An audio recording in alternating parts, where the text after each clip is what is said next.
can find the good, it changes your perspective on life.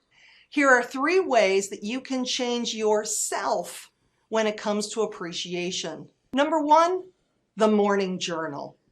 First thing in the morning, before your feet hit the floor, write down 3 to 5 things for which you're grateful. You can even be grateful in advance. I'm so grateful that my meeting with my boss went well. Start the day off on a positive note.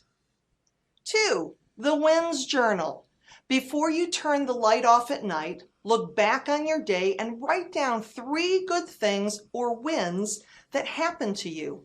Not only does this make you feel better about your day, it helps you sleep better too. And 3, the ABCs of gratitude. If you find yourself having difficulty falling asleep, here's a drug-free way to get you there. Simply pick a random letter in the alphabet and think of something that you're grateful for that begins with that letter. Then go in alphabetical order until you're out. There's a good chance that it's going to take you 5 to 6 letters, which is why I no longer start with A. You'll fall asleep faster, you'll sleep more soundly, and you'll awaken more refreshed.